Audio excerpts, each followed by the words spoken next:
What's going on, you guys? It's Jason from RPM, and I'm going to be jumping around some instructions for this XP1000 tank. These are the same instructions for XP Turbos, Turbo S, and the XP1000s all the way up to 2023, really for all of those models. And these gas tanks, obviously, you know already, mount in the floorboard, the back of it. And this would be the passenger side, as if I were the passenger sitting in the car right now. This is kind of what it'd be.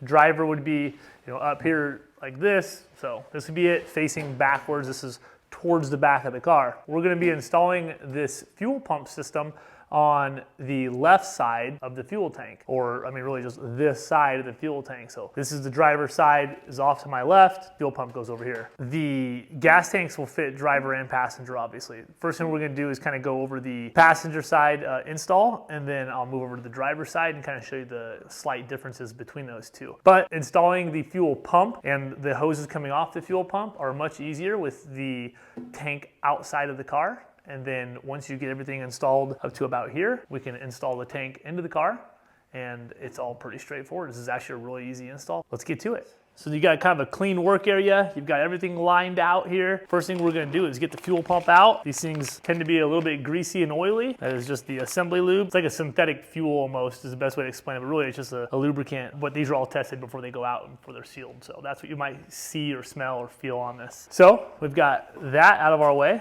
We've got a bag with a couple small nuts and washers. Those are for securing the harness to the top of the fuel pump. And then we've got our clamp and our foam piece. The foam goes around the fuel pump. It's a tight fit, like so. And then we're gonna move on to cutting 3.5 inches of the 6 AM line. So we're just gonna measure back 3.5 inches, make a clean straight cut, and then we'll go from there.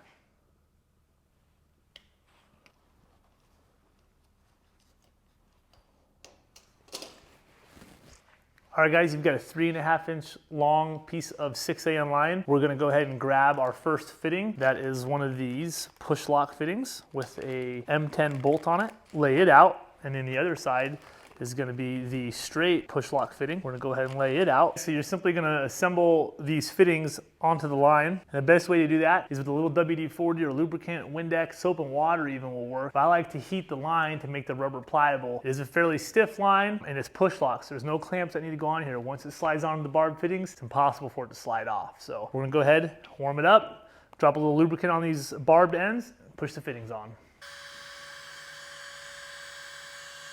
So we've got the hose all warmed up. Spray a little WD-40 on here. We're gonna kind of put it a little bit like this and just simply push these on. Easy as that. Same thing on this side.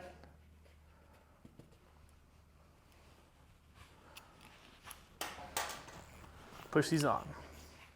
All right, guys, it's time to cut open your Loctite. It's gonna take some wire snips or a razor blade, cut the top of this off, and don't forget you're gonna use Loctite on every fitting except for your AN fittings. So an AN fitting is something like this where it's flared, but if it's a clean threads, like a bolt, M10, M12, all of the hardware, it all uses Loctite.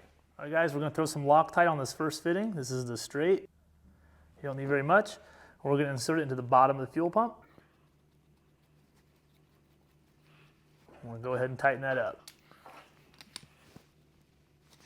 And we've got this all tightened up. We're going to eventually assemble it something like this. The fuel pump will sit at an angle, actually sit at an upward angle, something like this. That's normal, that's how it's supposed to be. And it's so we can get the projection of the fuel line to start bending around the fill neck.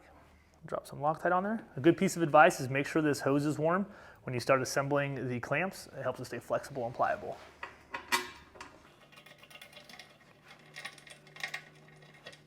We're not going to tighten any of this hardware until we have the clamps securing the fuel pump in place. We'll just get them kind of snug for now so everything can still move around and find its home.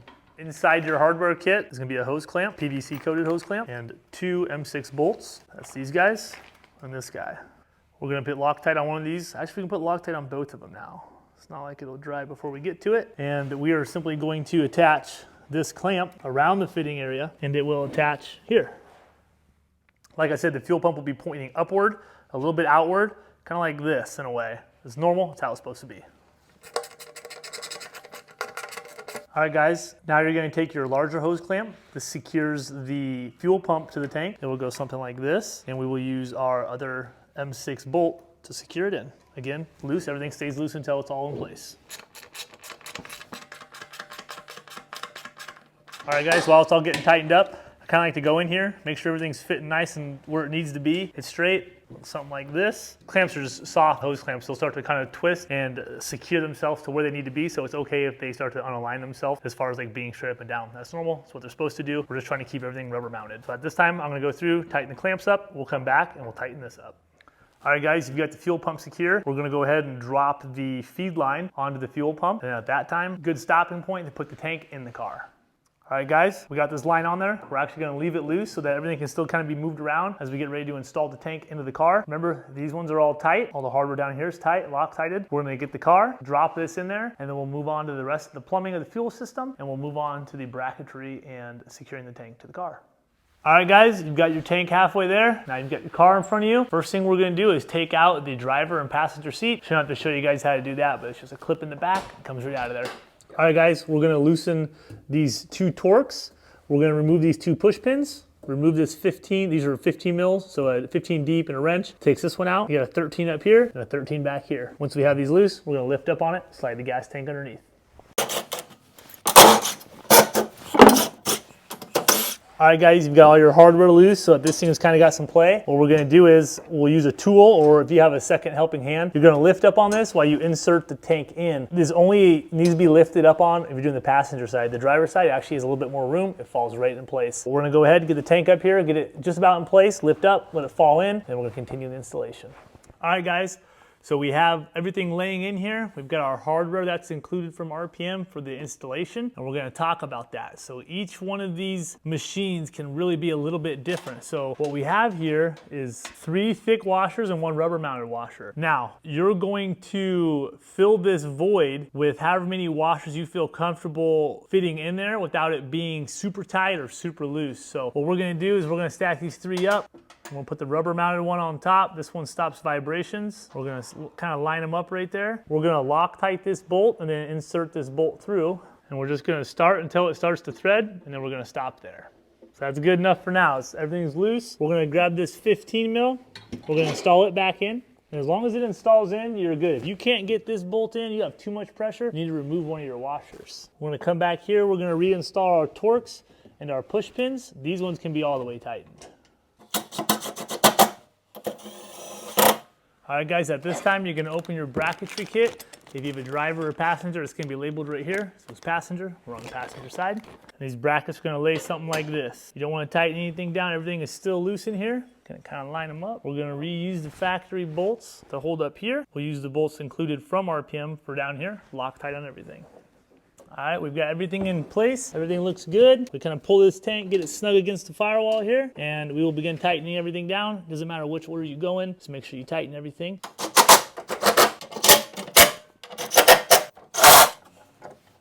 All right guys, at this time we can secure our 4AN breather line to the top of the fill neck, and then we're just gonna keep routing it on back towards the factory fill neck. All right guys, for this portion of the instructions, we need you to kind of stop here, go back to your PDF instructions. You need to review the modification of this plastic and the installation of your bulkhead fitting. So you got a couple fittings left, your lines are all loose, you've successfully installed your stainless bulkhead fitting to the fill neck of the vehicle. Now we're gonna talk and go over the last few steps. The first one being one of these 6AN cap and this blue fitting with a copper washer. We're gonna apply Loctite to it, and then since these gas tanks can go on driver or passenger, we actually have to plug and cap the driver's side port of the fuel tank. All right guys, you've got that fitting tight with your copper washer on there. Now you're gonna install one of the black RPM caps. To remove the tank, you will need to uninstall this. Guys, this fitting with an 1/8 inch national pipe thread tied into it is the final fitting for the tank. You do need to install your 6AN on this, which is this guy, and then your 1/8 national pipe thread comes off of here, 90s over. That's what your vent's gonna go to. The extra cap is for if you were ever to uninstall the fuel system from the car, you would just simply put this cap on the bulkhead fitting here. Then you could uninstall everything, the bulkhead fitting and the cap would stay. So let's go ahead and kind of measure up where we need everything to land. We're gonna do that by lightly installing this fitting. We want to route this 4AN line. It's actually gonna make a loop to eat up the slack right in here. So we know that the 4AN line needs to be in line with the 6AN. We will keep that in mind while we measure where we want to cut the 6AN line. So we'll install the 6AN fitting. We want to make sure that we're pushing our slack on these lines. You're kind of giving, you don't want anything tight. You want it all pretty loose. So right about here, I'm going to go ahead and mark that and I'm going to come back and cut it. All right guys, we got the 6AN straight fitting installed on the hose. We're going to take this fitting back off because we know now that this fitting needs to be in line with the 6AN. Everyone's can be a little bit different depending on where you landed this fitting at. Mark it where it looks best and where it's out of the harm of any moving objects. You don't want to have the seat hitting it or anything like that. We will throw some Loctite on this and then we will secure it where we need it and then we will reattach it and we'll be dang near done with installation. All right guys, now that we've got the 8th to 4AN National Pipe Thread 90 attached to this fitting, we're gonna go ahead and get it all secured and start doing final assembly of our fuel lines.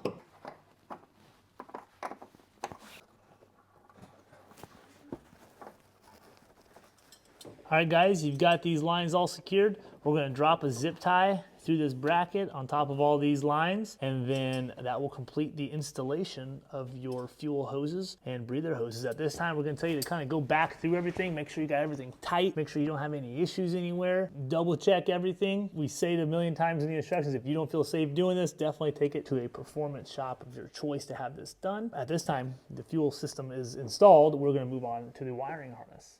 All right guys, now it's time for the installation of the wiring harness. Got your red and your black wire, positive, negative. Here on the fuel pump, you can see negative, positive. You're gonna put these ring terminals on the fuel pump, followed by the washer, and then the nut itself. And then you will secure it down, tightening it all. A very small socket, use a deep well, we come on the back side.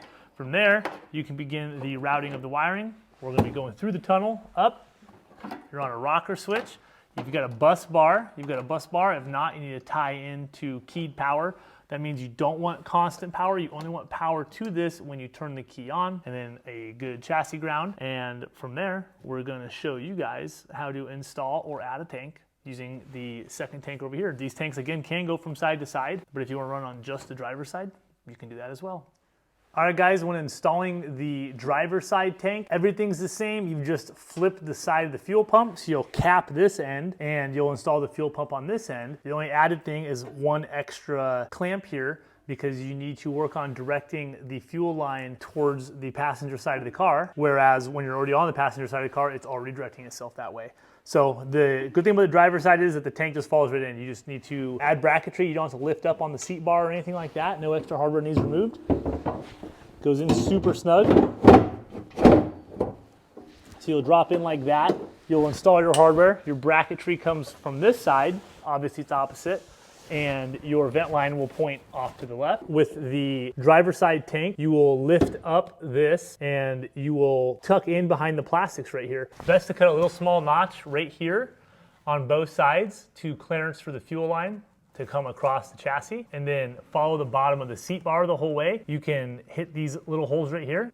Factory holes, factory piece of plastic right there it's missing as well for zip tie points. And you're essentially going to get on to the fill neck the same way we did installing the passenger side tank. Guys, so this portion of the video, we're gonna talk a little bit about tying two tanks together. And when we're doing that, you're gonna get a couple of fittings. You're gonna get a female to male 4AN and then a 6AN push lock splitter. Now imagine that this hose is ran all the way across here and this is it exiting on this side. You would push lock this on and then you would come over here, you would cut this line here and you would push lock onto here, push lock onto here. Now you've tied your two fuel lines together. We would come up here. You're gonna have a longer 4AN line from this tank all the way to over here. You're gonna add a 4AN T-fitting that we included here. And one of your fittings will simply go from the back like this. And then the other fitting will simply go to the top and then tuck in there like this. So you'd have this one sitting here and one sitting off of here. So all your lines are essentially gonna tie together. These are just breather lines. They don't see any fuel